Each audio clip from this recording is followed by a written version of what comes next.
तो युद्ध को जीतने के लिए करें, उसमें अपनी पूरी ताकत लगा दें। उसके बाद गुरु गोविंद सिंह जी आगे कहते हैं, वो कहते हैं किसी की निंदा चुगली और ईर्ष्या नहीं करना। हमें किसी को देखकर उसकी निंदा चुगली करके ईर्ष्या नहीं करना, बल्कि उससे ज्यादा मेहनत करके उससे ज्यादा सफलता हमें हासिल करनी है। उसके बाद गोविंद सिंह जी आगे कहते हैं कि परदेसी लोरमान दुखी अपंग मानुख दी यथाशक्ति सेवा करनी। वो कहते हैं कि कोई विदेशी नागरिक है, कोई दुखी व्यक्ति है, कोई विकलांग व्यक्ति है, कोई जरूरतमंद है, तो उसकी सेवा करनी है। सेवा का जो धर्म है वो उन्होंने डीएनए के अंदर डाले। फिर वो आगे कहते हैं कि वचन करके पालना। गुरु गोविंद सिंह जी कहते हैं कि जो एक बार जुबान दे दें, जो एक बार संकल्प कर लें, जो एक बार गोल सेट कर लें, जो एक बार हम कह दें, उसके ऊपर फिर उससे फिरना नहीं है। उसके ऊपर टिके रहने के लिए यदि प्राण भी देने पड़े तो प्राण देने के लिए तैयार रहना। फिर आगे कहते हैं गुरु गोविंद सिंह जी कि हर व्यक्ति को जो सिख परंपरा का है उसको शस्त्र विद्या आते घोड़े दी सवारी का अभ्यास करना। और उसके बाद गुरु गोविंद सिंह जी ने जो अगला मंत्र दिया वो कहा कि जगत झूठ तंबाकू भिख्यादि त्याग करना। वो कहते हैं कि किसी भी प्रकार के नशे का तंबाकू का सेवन नहीं करना। अब गुरु गोविंद सिंह जी की जो चित्र आप देखते हैं, गुरुद्वारे में जाते हैं तो उनके हाथ के ऊपर बाज बैठा रहता है, तो वो बाज क्या कहता है? तो गुरु गोविंद सिंह जी ने अपने साथ किसी और पक्षी को नहीं रखा, चिड़िया को नहीं रखा। वो कहते हैं कि 1.25 लाख ते एक लड़ाऊं, चिड़िया ते मैं बाज तुड़ाऊं, तो गुरु गोविंद सिंह जी नाम कढ़ाऊं। तो वो जो बाज रखते हैं, वो बाज का पहला गुण कौन सा है? ये बाज बहुत संकेत देता है। वो कहता है कि बाज का जो पहला गुण है वो कभी भी गुलाम नहीं रख सकते आप बाज को। उसके बाद दूसरा उन्होंने गुण दिया कि बाज कभी भी किसी का दिया हुआ शिकार नहीं खाता, वो किसी के टुकड़ों पर नहीं पलता, वो मेहनत करता है, पुरुषार्थ करता है, उसके बाद जो उसको प्राप्त होता है वो सेवा में लगाने के बाद वो उसको ग्रहण करता है। और बाज के अंदर भी ये गुण है, वो जो शिकार करता है दूसरे का शिकार तो खाता ही नहीं, खुद जो शिकार करता है उसको थोड़ा सा खाता है और उसके बाद दूसरे पक्षियों के लिए, प्राणियों के लिए वो छोड़ देता है। और 18वीं शताब्दी तक जब हमारे सिख गुरु गोविंद सिंह जी, बंदा बैरागी, बंदा बहादुर, हरि सिंह नलवा का नाम आपने सुना होगा। ये जो हरि सिंह नलवा है, ये हरि सिंह नलवा भी सिख परंपरा के भी एक सेनापति थे।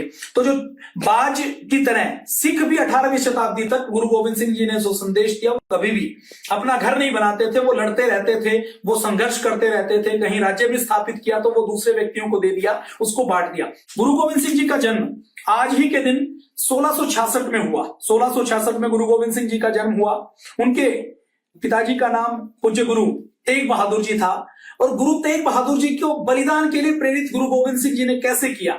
जब औरंगजेब के अत्याचारों से परेशान होकर कश्मीरी पंडित उनके घर में आए, क्योंकि उनके जाने माने गुरु थे गुरु तेग बहादुर जी, तो जब वो उनके घर में आए तो उन्होंने कहा, तो अपना दुखड़ा रोया कि हमें जबरदस्ती हमारे ऊपर अत्याचार किए जा रहे हैं, हमारे मंदिरों को तोड़ा जा रहा है, हमारी बहन बेटियों को उठाया जा रहा है, जबरदस्ती हमारी चोटी काटी जा रही है, हमारा जनेऊ उतारा जा रहा है, हमारी गीता को, हमारे वेद को, उपनिषद को जलाया जा रहा है, तो हमारी रक्षा कीजिए, नहीं तो हमारा अस्तित्व खत्म हो जाएगा। गुरु गोविंद सिंह जी ये देखते हैं, कश्मीरी पंडित आते हैं तो पिताजी से फिर सवाल करते हैं। वो कहते हैं कि क्या हो रहा है? तो गुरु तेग बहादुर जी उनको समझाते हैं। उनको समझाने के बाद गुरु तेग बहादुर जी से वो पूछते हैं कि कैसे रुकेगा? तो गुरु तेग बहादुर जी कहते हैं कि कोई महान व्यक्ति, कोई बड़ी शख्सियत, कोई धर्मात्मा व्यक्ति यदि अपना बलिदान दे दे तो ये रुक सकता है, ये अत्याचार के ऊपर रोक लग सकती है, लोगों के अंदर जोश आ सकता है, तो किसी के बलिदान की आवश्यकता है। तो गुरु गोविंद सिंह जी, कोई छोटा बच्चा होता तो अपने पिताजी को अपनी प्राणों की परवाह करता। वो खुद कहते हैं कि पिताजी, पूरे भारतवर्ष में इस समय आपसे अधिक धर्मात्मा और कौन है, इसलिए आप बलिदान दीजिए। एक बेटा, 9 साल का बेटा अपने पिताजी को बलिदान देने के लिए भेज रहा है, इतनी अधिक प्रेरणा की पूरी कहानी कहीं देश और दुनिया के किसी ग्रंथ में मिल नहीं सकती। और गुरु गोविंद सिंह जी ने जैसे प्रेरणा की कहानी कही, वैसे ही उनके साहिबजादों के अंदर वो गुण आया। जो वो 8 साल के फतेह सिंह जी और जोरावर सिंह जी 6 साल और 8 साल की उम्र में जब वजीर खान उनको पकड़ता है तो वो भी उसी निर्भीकता के साथ कहते हैं कि हम अपना धर्म नहीं बदल सकते, हम अपने सिद्धांत नहीं बदल सकते। तो गुरु तेग बहादुर जी जाते हैं, गुरु तेग बहादुर जी के ऊपर अत्याचार किया जाता है, उनकी हत्या करवा दी जाती है औरंगजेब जी के द्वारा। वो भी अपने संकल्प से डिगते नहीं है, तो नया जोश का संचार होता है। गुरु तेग बहादुर जी को 9 वर्ष की आयु में ही 10वें गुरु के रूप में उनकी नियुक्ति कर दी जाती है, 10वें गुरु की उनको जिम्मेदारी दे दी जाती है। गुरु गोविंद सिंह जी बचपन से ही बहुत मेधावी होते हैं। उनको कई भाषाएं आते हैं, उनको संस्कृत आती है, उनको उर्दू आती है, उनको हिंदी आती है, उनको ब्रज आती है, उनको गुरुमुखी आती है, उनको फारसी आती है। और बचपन से ही उनके अंदर गुण थे, वो तलवारबाजी सीखते हैं, वो घुड़सवारी सीखते हैं, वो बचपन से ही ग्रंथों की रचना करते हैं, बचपन से ही वो एक योद्धा के जो गुण हैं, जो लीडरशिप के गुण हैं, वो उनके अंदर हैं। अब गुरु गोविंद सिंह जी 10वें गुरु बनते हैं और 10वें गुरु बनने के बाद वो अपने पूरे अनुयायियों को इकट्ठा करना शुरू करते हैं। उनको पता है कि औरंगजेब के साथ, विदेशी आक्रांताओं के साथ संघर्ष तो होगा ही, और उसके बाद वो और लोगों को प्रेरणा देने के लिए लोगों के नाम के आगे उनके अंदर ऐसा बल भरते हैं, ऐसी प्रेरणा देते हैं कि वो कहते हैं कि मेरा जो एक एक अनुयायी है वो अपने नाम के आगे सिंह लगाएगा। सिंह मतलब शेर लगाएगा, और मेरा एक एक अनुयायी शेर की तरह होगा। वो कभी हारेगा नहीं, कभी रुकेगा नहीं, कभी झुकेगा नहीं, कभी डटेगा नहीं, वो आगे बढ़ेगा और शत्रु को खत्म करेगा। तो शेर की तरह वो एक सामान्य जाति को, हिंदू उस समय अत्याचार हो रहे हैं, उनको भयभीत किया जा रहा है, उनको डराया जा रहा है, उनके ऊपर तरह तरह के जबरन उनके टैक्स थोपे जा रहे हैं। तो उस समय वो शेर बनाने का काम गुरु गोविंद सिंह जी करते हैं। लोगों को वो प्रेरणा देने के लिए गुरु ग्रंथ साहिब का संकलन करते हैं, गुरु ग्रंथ साहिब जी को। और उसके बाद जब बैसाखी के दिन 1669 में वो खालसा पंथ की स्थापना करते हैं।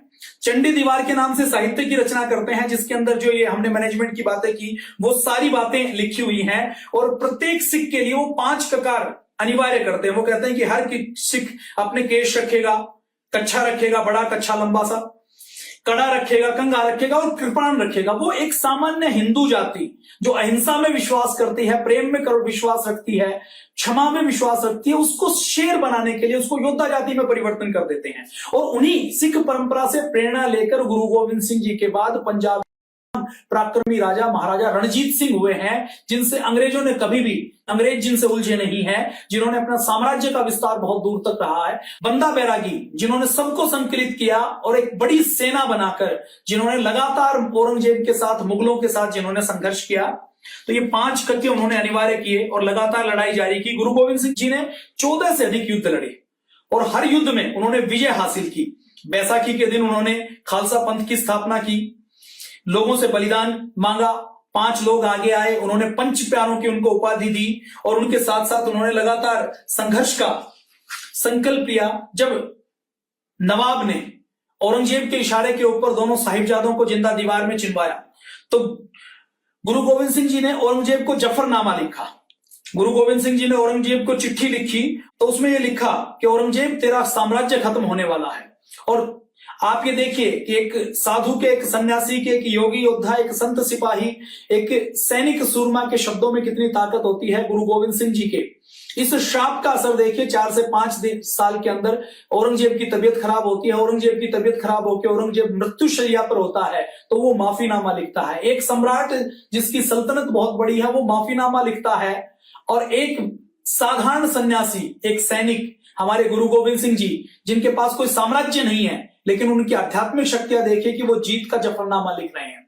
तो सिखों की इस बलिदानी परंपरा को हम नमन करते हैं, उनको हम आज उनको स्मरण करते हैं आज उनकी जयंती पर, और संकल्प लेते हैं कि भारत की, हमारी रगों के अंदर महाराणा प्रताप, राणा सांगा का खून दौड़ रहा है। हम उनके संकल्प को पूरा करेंगे, हम अपने भारत की रक्षा के लिए अपना सर्वस्व आहूत करेंगे। और आज गुरु गोविंद सिंह जी को हम पूरे भारत स्वाभिमान परिवार की ओर से, पतंजलि योगपीठ परिवार की ओर से, समस्त राष्ट्र की ओर से हम उनको नमन करते हैं, वंदन करते हैं। जय हिंद, भारत की जय।